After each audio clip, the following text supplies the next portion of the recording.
Hello! Como é que você tá? Eu tava com saudade. Eu também.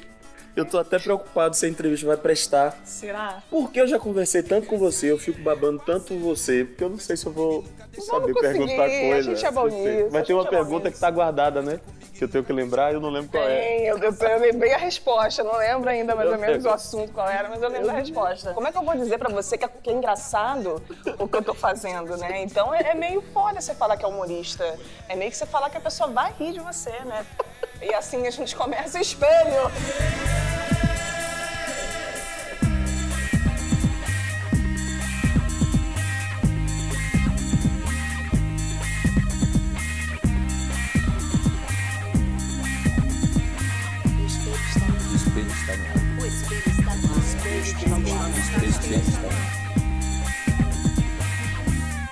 O espelho está no ar. Mas se você vem perto, eu vou lá. Eu vou lá. No canto do cisco, no canto do... Thalita, primeira vez que eu vi seu trabalho foi assistindo você no teatro, nos Suburbanos. E eu me enganei logo, a princípio, sobre você, sobre o tipo de atriz e humorista que você era.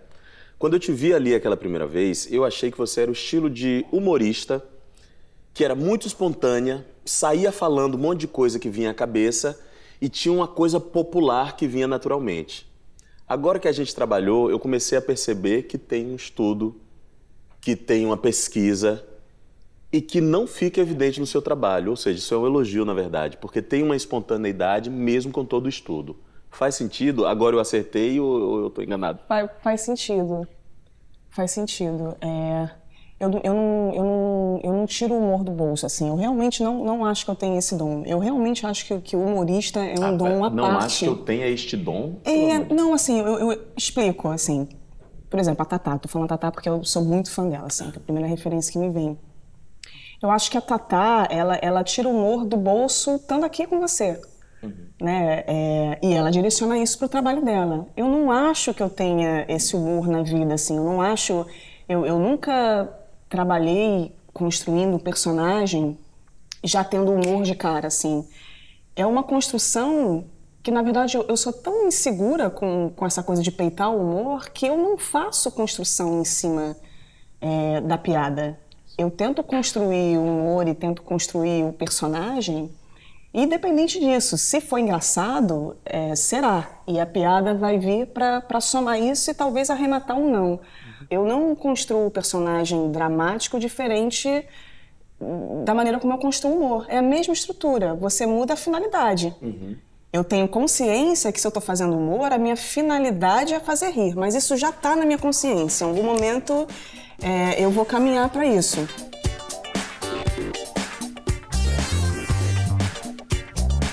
Pô, mas vem muito natural em você. Eu acho que talvez venha da família, né? Quando você me contou da sua avó, quando você mostra a sua avó, eu digo, meu Deus, é uma professora de humor dentro de casa, né? Cara, a minha família é engraçada. A minha família é muito engraçada, assim. A minha família, ela tem uma... Eu acho que isso eu peguei na minha família. A gente tem um deboche nosso. Assim, a gente se debocha. A gente não tem... com qualquer coisa, com defeitos, com o que a gente considera defeito, com o que a gente considera... Então a gente sempre teve muito hábito de rir um do outro e de rir da gente, de se debochar, de debochar do irmão, da mãe. Sua família é de onde aqui?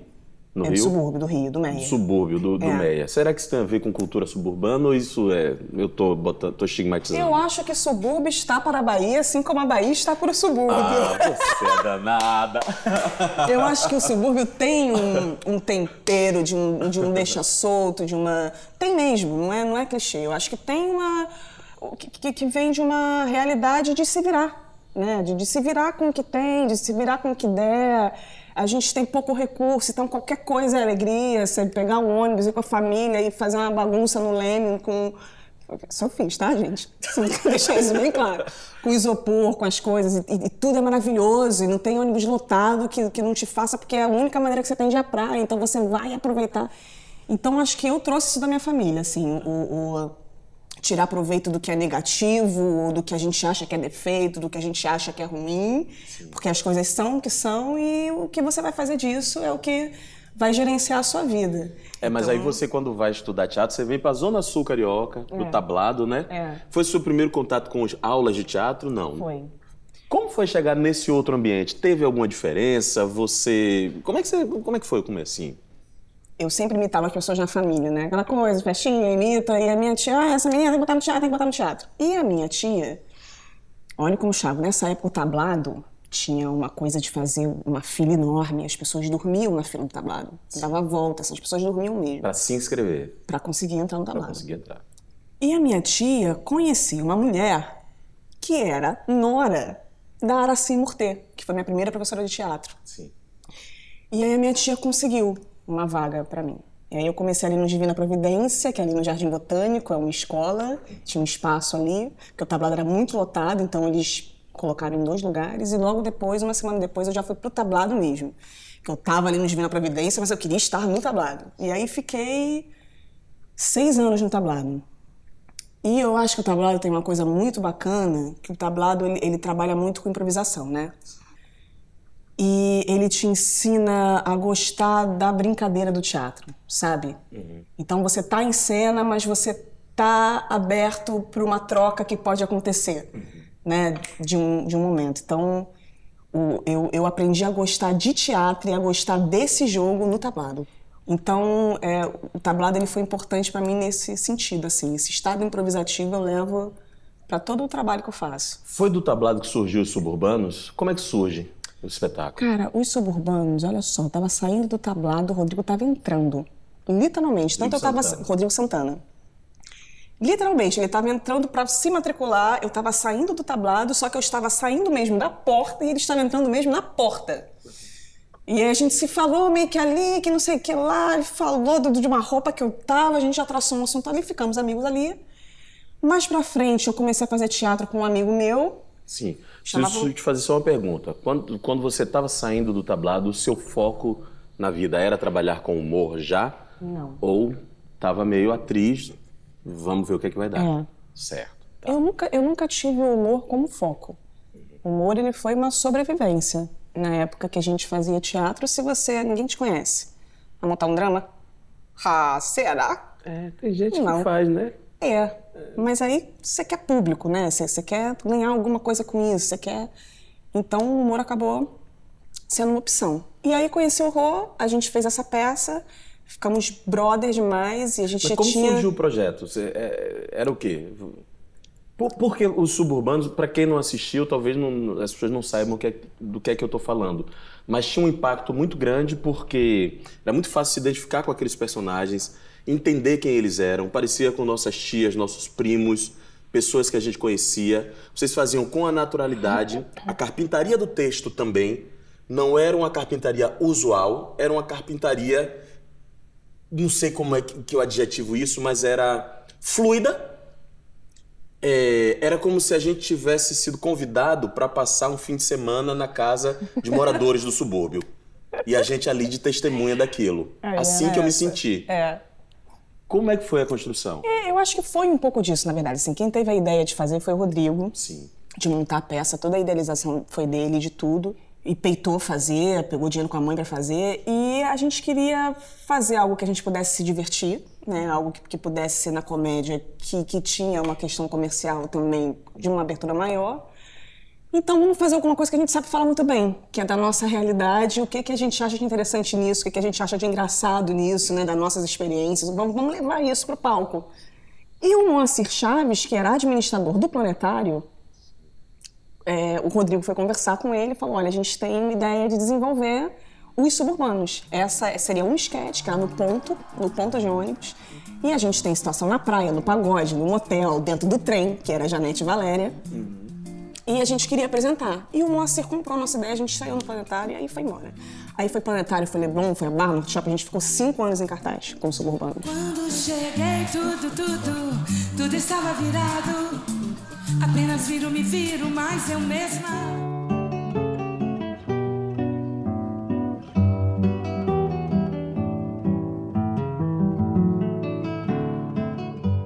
Amoras, Emicida. Forte como um lutador no ringue, gentil como Martin Luther King. Ela apanha amoras dos galhos e do chão. Ao vê-las, Zumbi dos Palmares diria: nada foi em vão. O ponto de partida foi a música Amoras, composta para sua filha, que o rapper Emicida publica seu primeiro livro infantil. Uma história delicada e afetiva entre pai e filha sobre representatividade. E o projeto gráfico revela muito dessa história. Amoras, Emicida.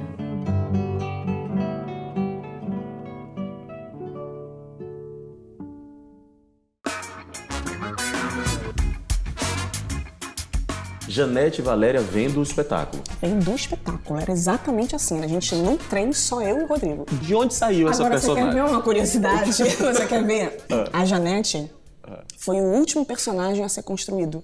Cada um de nós, era eu, Rodrigo Santana e Isabelle Marques. Cada um de nós tinha 4 personagens suburbanos. E eu lembro que, assim, os primeiros foram longos. A situação na praia, tinha uma que era no pagode, chegava arranjando confusão porque via o marido com a outra. Tinha essa evangélica que eu já tinha feito na sketch.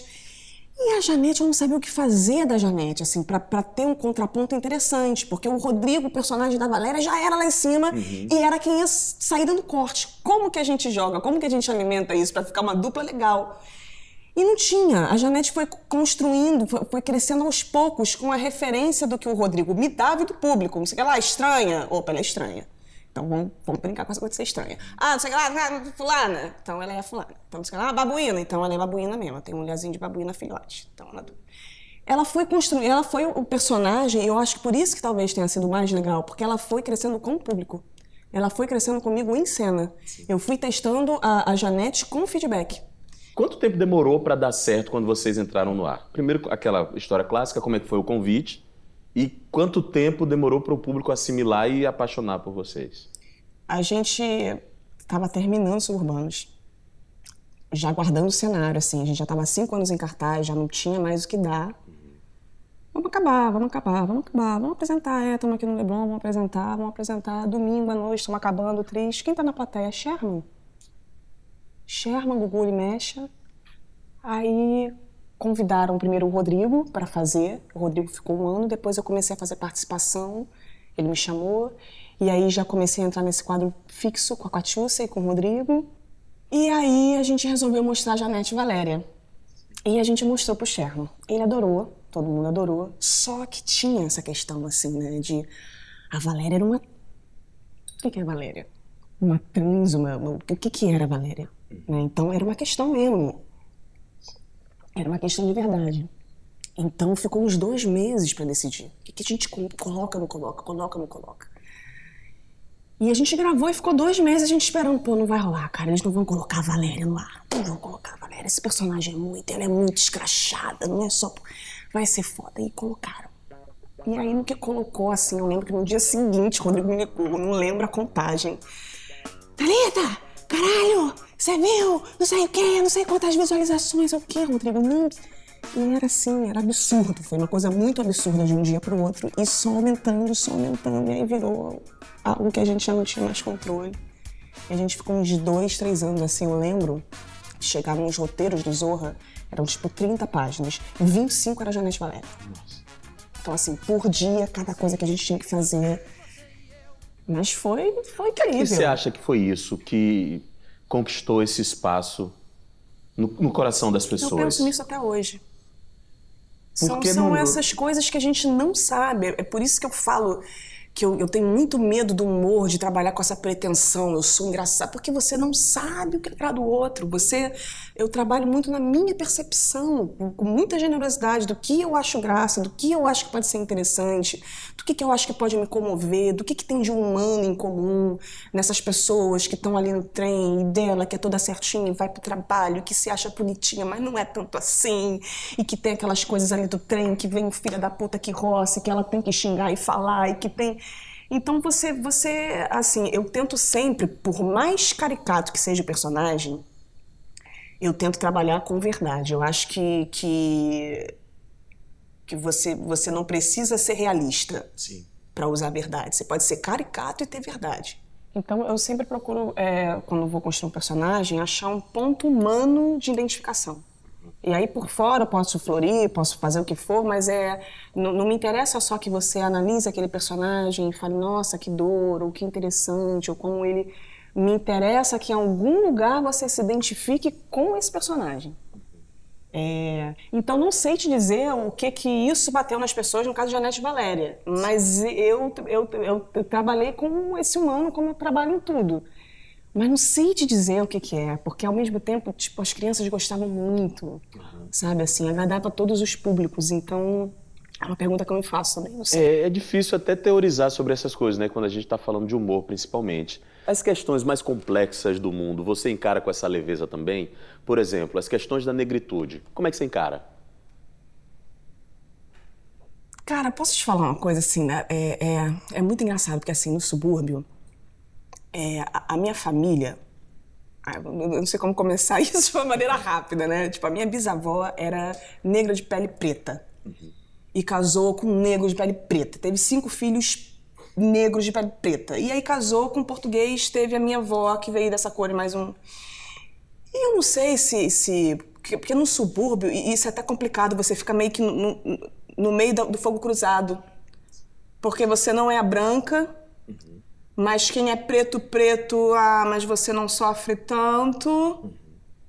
E aí, quando precisam de uma protagonista negra, vão chamar uma escura, não vão chamar uma meia bomba.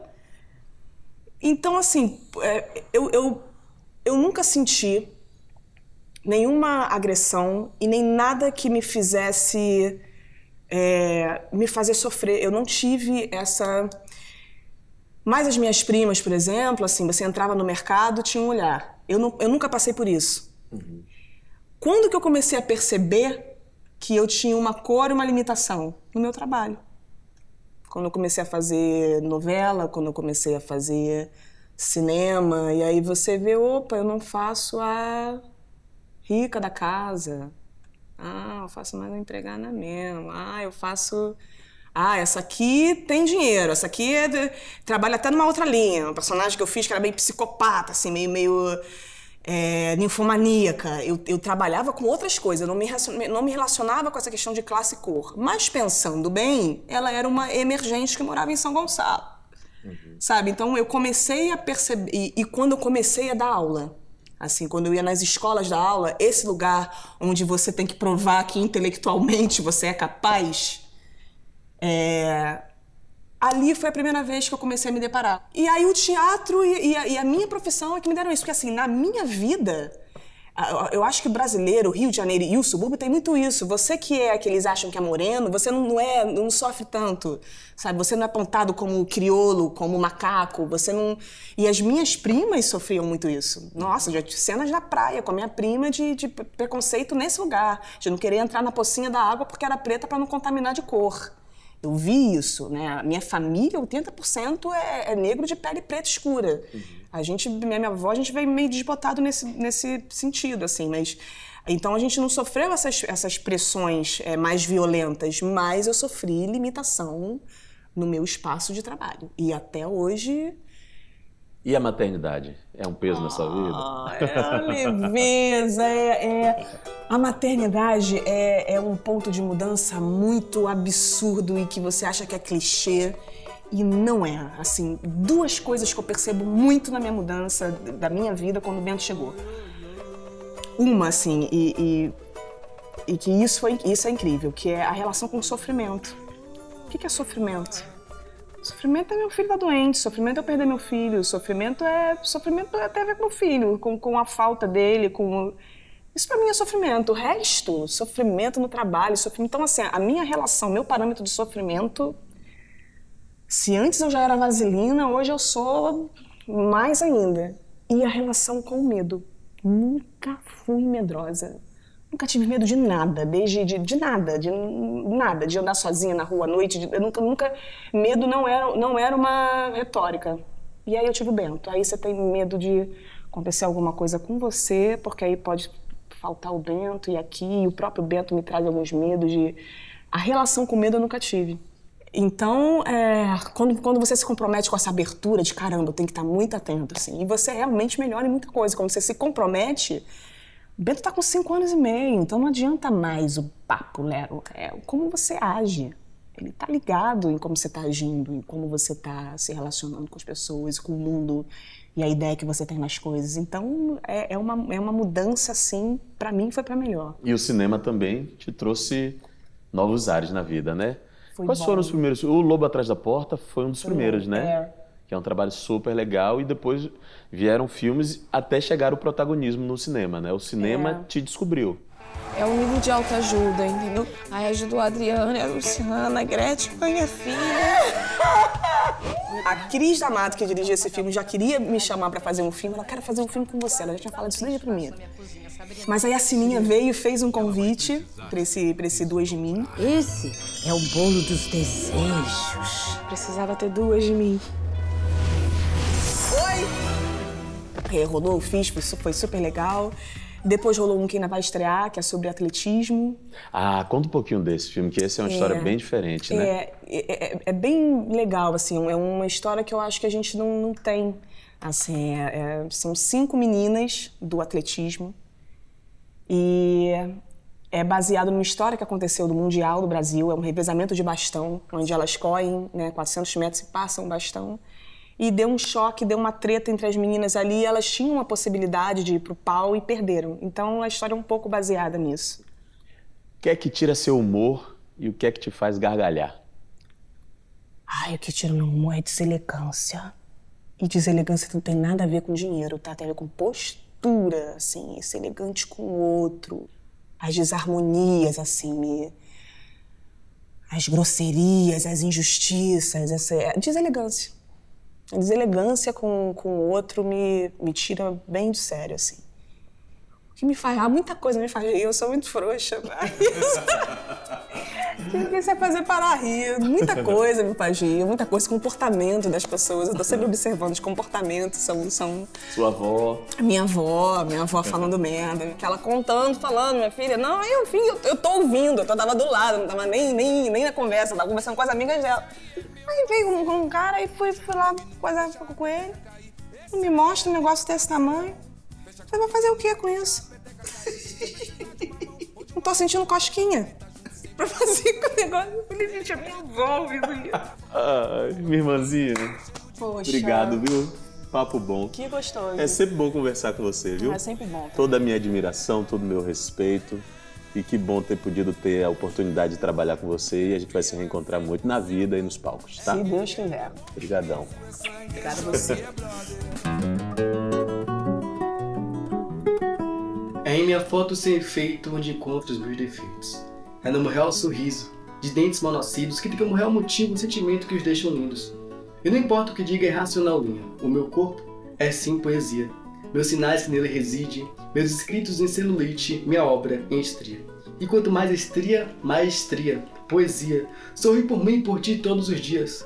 Somos um laço do presente embrulhado, somos um quadro pintado por Picasso. Somos a dúvida, somos a capa, a colher por fora e a crítica equivocada. E é lá, equivocadamente, que domam nossas mentes para que nós nos achemos feios. Ora só, pise nos freios. Nós somos maravilhosos. Não se lê por fora o que não se lê nem em braille. Então sorria pro espelho todos os dias e grite bem alto. Eu sou poesia. E não vem com essa de querer ser normal. Poesia é para poucos. E afinal, nem todo mundo aqui é intelectual.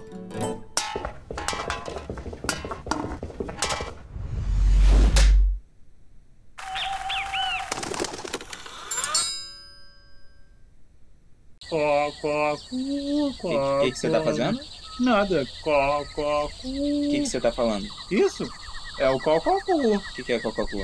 Comente com partilha curta. Quer fazer comigo? Tá bom. Cococu, cococu, cococu. E a gente fica repetindo isso pra sempre.